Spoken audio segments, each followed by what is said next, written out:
I'm Brian Goldfinger of Goldfinger Injury Lawyers. Accidents happen, and when they do, you'll want a lawyer who will stand up to the insurance company and fight for your rights. In case of emergency, have this name in your back pocket. Goldfinger. Brian Goldfinger. Visit goldfingerlaw.com and get us working for you. Hello and welcome to the Raptors Reaction Podcast. I'm your host, William Loom, speaking to you after the Toronto Raptors defeated the Indiana Pacers by a score of 121-105.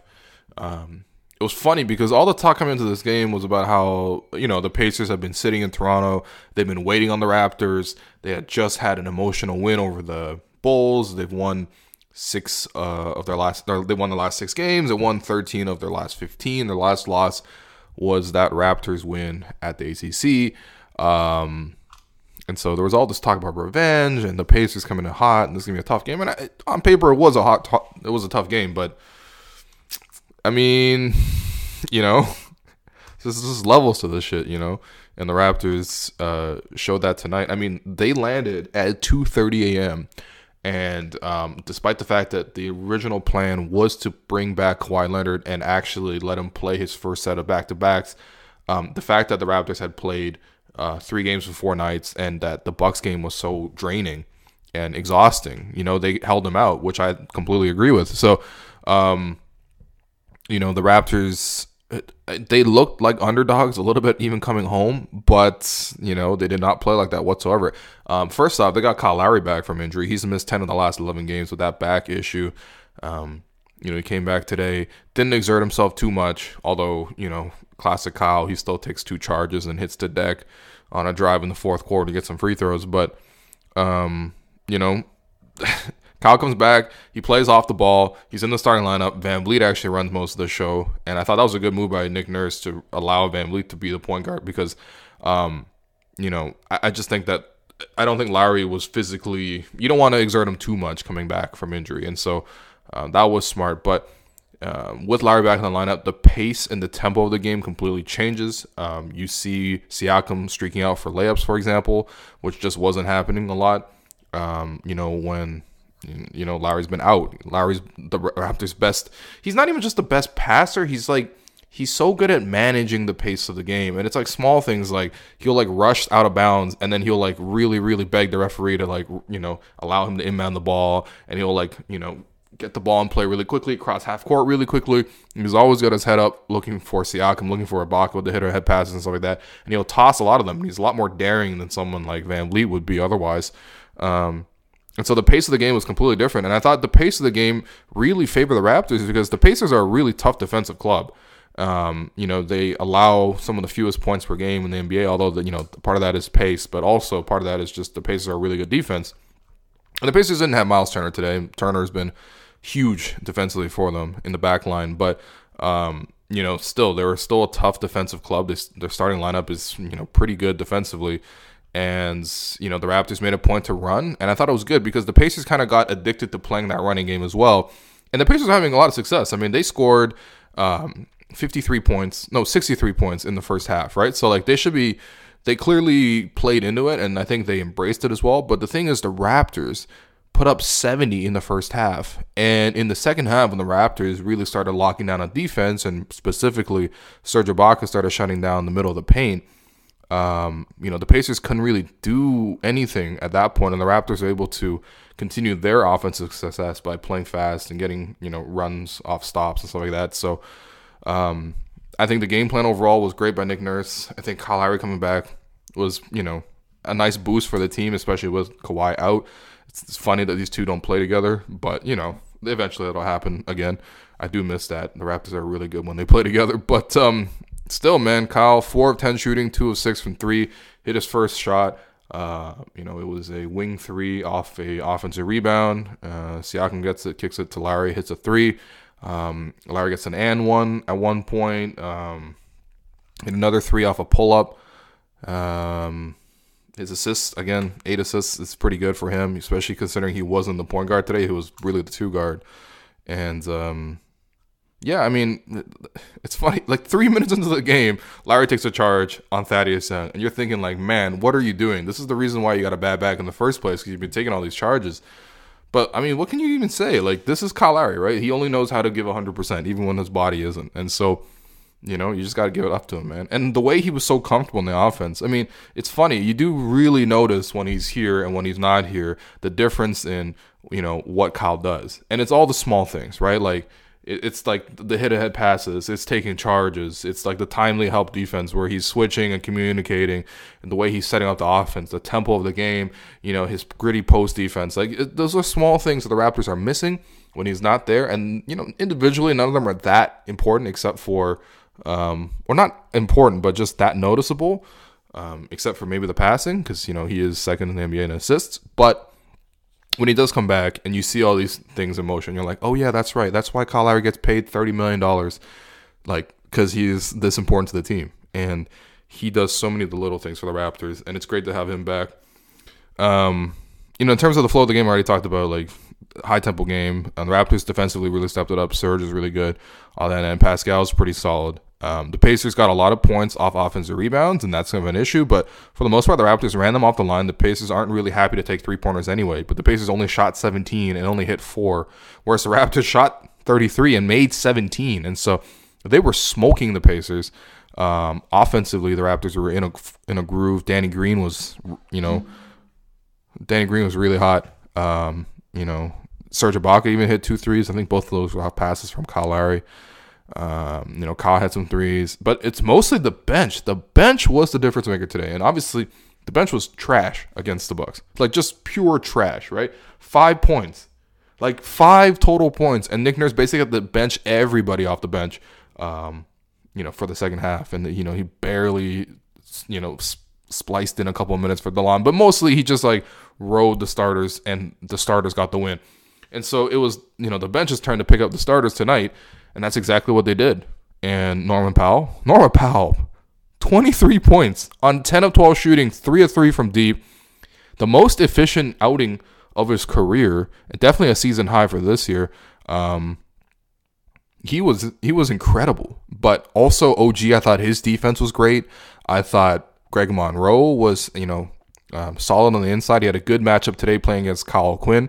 And I think I won't say he outplayed O'Quinn because O'Quinn was pretty productive, but at least played him to an even, which is kind of all you want to ask for right now from Monroe, right? He's kind of been a negative in most of these games. He was even tonight, so that's good. And then DeLon Wright was also really active. You know, he had a steal early in the game where he stole the inbound and then casually dribbled to the corner, sort of, you know, with his unassuming nature, and then, you know, pulled up from the corner. And it was just really funny to watch that happen because Corey Joseph completely switched off because he doesn't expect DeLon to shoot. But hey, DeLon, he shot the ball today, 2 of 2 from 3. Had a little push floater as well. I mean, a lot of great plays off the bench. They played a lot of energy. Defensively, they're much more solid. And yeah, I mean, this is the Raptors' turn to dominate off the bench. I mean, Corey Joseph had a couple moves because, you know, we know what Corey Joseph does, but you know, 9 points on 11 shots is nothing to really be worried about. And he had 0 assists. Tyreek Evans, who many people expected to be the 6th man of the year or something, he was completely unnoticeable. He got a couple of calls, but for the most part, 5 points on 2 of 8 shooting doesn't really matter there. O'Quinn was all right in terms of just running like handoffs and a couple blocks at the rim, but you know, whatever. That's cool. It's not like O'Quinn's gonna hurt you. McDermott, an all-time Raptor killer, only had a layup all game. He played 17 minutes, took 1 shot. It was a layup. So that means great defense. Again, I think Norman Powell had the assignment there. So Norm was fantastic on both ends. And yeah, it was the Raptors' turn to basically dominate. And I think the bench actually basically locked this win down. I mean, the second half, in the first half, the bench was hot. But even in the second half, you know, there was a little bit of slippage from the starting unit. I feel like they came out really slowly. I think Nick Nurse did too. That's why he called timeout just 70 seconds into the half after the Raptors gave up a 5-0 run, because it was like, yo, what are you guys doing? Nick Nurse is ripping into the team, trying to pick up everyone's energy. And from that point onward, the Raptors went on a closed the quarter 26-16, right? Or 26-17. And it was like, all right, so, you know, I think first off, it was just great coaching by Nick Nurse to identify, look, his team wasn't ready. And, you know, it's on him really to make the team ready after halftime. But still, when he saw the team wasn't ready, he got the message across. They played a lot better defensively. But also, it was just the bench. The bench picked up the Raptors' starting unit. In the third quarter, they built a little bit of a lead. And in the fourth quarter, they just maintained that lead. And yeah, I mean, they allowed the starters to play fewer minutes. VanVleet still ended up playing 35 because, he ends up, running the point for the bench anyway, because he really is the bench point guard. But, that's okay. VanVleet is a guy who he can play extended minutes without sort of any drop off in his play. He's just really well conditioned. But Lowry only played 32 minutes. Pascal only played 26. Serge only played 23. And Danny Green only played 19. Danny Green played 40 minutes against the Bucks, and he only played 19 here. And it wasn't like Danny wasn't playing well. He was 5 of 8 from 3. Defensively a little bit suspect, but I mean, whatever. The starting unit that logged a lot of minutes yesterday mostly got the night off and had a chill night, and it was the bench that took over. So it's nice to see that. I think if Norm can continue playing like this all the time, then, the Raptors bench issues aren't as big. But of course, we don't expect Norm to have 23 points on 12 shots all the time. That's incredible. But still, it does give you reason for optimism. And honestly, if you take a step back and look at the week as a whole, right, this is going to be a tough week. They're playing the Jazz, and then they played, the Spurs, and then the Bucks and the Pacers. And the circumstances weren't ideal for the Raptors by any means. The Raptors did not have the full lineup in any of these games, right? Without Kyle, obviously without JV for the whole thing, but without Kyle for the first 3 games, and then without Kawhi today. And, those are tough opponents. And the Raptors, went up to Utah and just, it was Pascal and Kawhi, and they combined for 70 points or something, 75 points, and they crushed them, right? Like that was just a great offensive performance against a really, really good defensive club. And then obviously the Spurs game, the Raptors completely laid an egg, and everyone was sort of panicking because the Raptors were like 6-7 over a stretch like that, whatever. But they go into that Milwaukee game, huge bounce back effort. The starters picked them up, and then today the bench picks up the starters, and it's just great to see it all work out like that. Because again, not an easy game by any means. I mean, like you come back at 2:30 a.m. You don't expect to be this good, especially on a Sunday. And, who knows? Maybe it was a bit of that white Vegas effect, because Indiana did spend Saturday in Toronto. So, maybe they were out, looking at the Ripley's Aquarium and other things like that. But, I mean, the Raptors came out and had a nice win. And if you take a 3-1, if I told you at the start of the week the Raptors are going to go 3-1 over the stretch, you would happily take it. We would all happily take it. You know what I mean? And it does feel like a little bit of a turning point. I don't want to get ahead of myself, but the Raptors have a pretty easy schedule next week. They only play Atlanta on Tuesday, and then they have Brooklyn and like Washington on the weekend. That's not too bad, right? There's a lot of rest coming up, and it does feel like the Raptors have gone through the harder parts of their schedule for sure, and they've come out intact. So that's always a positive. In terms of your 3 stars, first star Norman Powell, obviously. I mean, how could you? I mean, actually, it's close between Norm and Serge, but I would give it to Norm because you know what? Norm's not going to get another chance to be the first star, unfortunately. But like I mentioned earlier, 23 points on 10 of 12 shooting, 3 of 3 from deep, including one where he was like crossing over and pulling up to beat the shot clock in the corner, and was just a very impressive shot. 2 rebounds, an assist, a steal, very under control, no turnovers, plus 15, a game high. Norm has just really found his rhythm and really found a groove. Obviously, the Bucks game being the exception, but he's been great. And the upgrade from what CJ was giving you to what Norm was giving you is night and day. And again, on top of these 23 points, he was guarding McDermott. McDermott had a layup all game. So, great two-way production from Norm. Second star, we went to Ibaka. 18 points, 6 rebounds in 23 minutes, 7 of 9 shooting, 2 of 2 from 3. 2 blocks. I mean, it's really just the defense that Ibaka played in the third quarter. I thought it really steadied the Raptors. And he only had to play limited minutes, and it's good because, the Raptors, obviously, the starters played a lot of minutes last night, and Serge was instrumental in the Bucks win, and he was instrumental in this one too.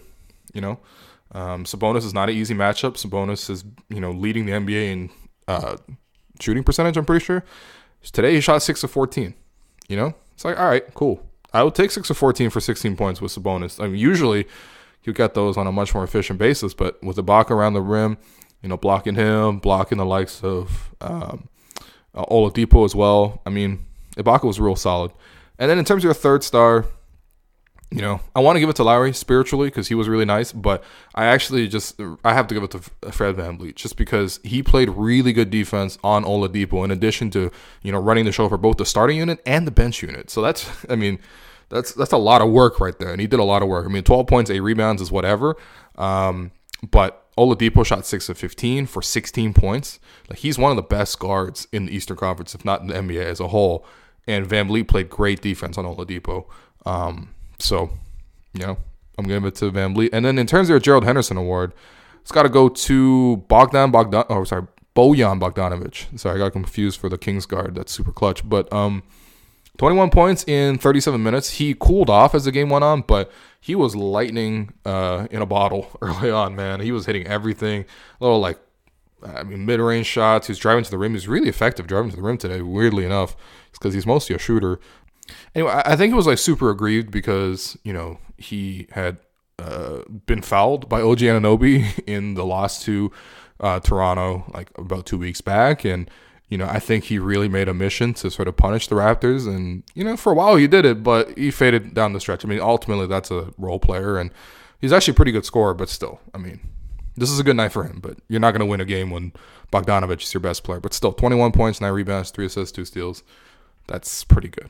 And then, in terms of the podcast, the Raptors Weekly podcast is out there. It's finally back. I apologize for there not being any shows over the holiday break, but, it is what it is. But I thought this last episode with Dan Reynolds of Raptors HQ was really good, so you should go listen to that.